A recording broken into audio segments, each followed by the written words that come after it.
योगेश्वर सेठी विद्युत उपभोक्ता मिलित मंचर जिला आवाहक। सर कौन कहे आज जो एक विक्षोभ प्रदर्शन कर आज इलेक्ट्रिक ऑफिस आज आम बारंग कनिष्ठ जंत्री ऑफिस आगे विक्षोभ कर विक्षोभ खाली ये नुहे जिलार सब ऑफिस आगे विक्षोभ कर निकटरे जो स्मार्ट मीटर बस टाटा कंपनी निष्पत्ति नहीं को आम विरोध कर स्मार्ट मीटर नियमटा हूँ 2022 बिजुली आई केन्द्र जोटा पारित होनी सेठी पारित होनी किंतु टाटा कंपनी जबरदस्त स्मार्ट मीटर बसौ तेणु आम विरोध कर स्मार्ट मीटर बस माने टाइम ऑफ डे तारीफ हम टाइम ऑफ डे तारीफ हेले साधारण लोक माने लोक शोषण करा साधारण गरीब लोक बिजुली व्यवहार करेंगे स्मार्ट मीटर बस राति 12टार आपड़ शोथे आप लाइन कटिज आप पैसा सरीगला लाइन कटिगला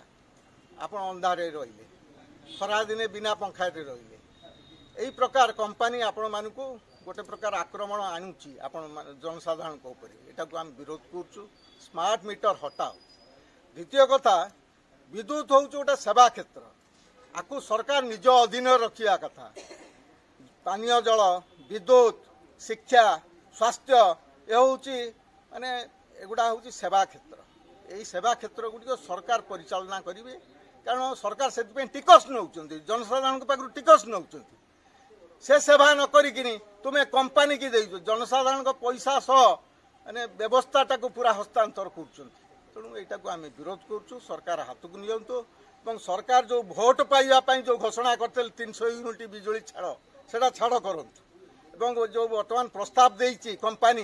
बिजुली रेट बढ़ेब सेटा को आम विरोध कर रेट बढ़ी पार तेणु एपाई आम आज विक्षोभ कर आगामी दिन में यदि सरकार ये दाबी न पूरण करती आमर ये आंदोलन चली आहरी व्यापक हम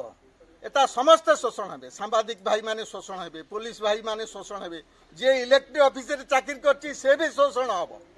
तेणु समस्त जनसाधारण आ विरुद्ध में स्वर उत्तोलन करने दरकार आगामी दिन में आंदोलन आहरी व्यापक हम आम आशावादी निश्चित टाटा कंपनी हटिब सरकार बिजुली परिचालना कर स्मार्ट मीटर हटिब। धन्यवाद।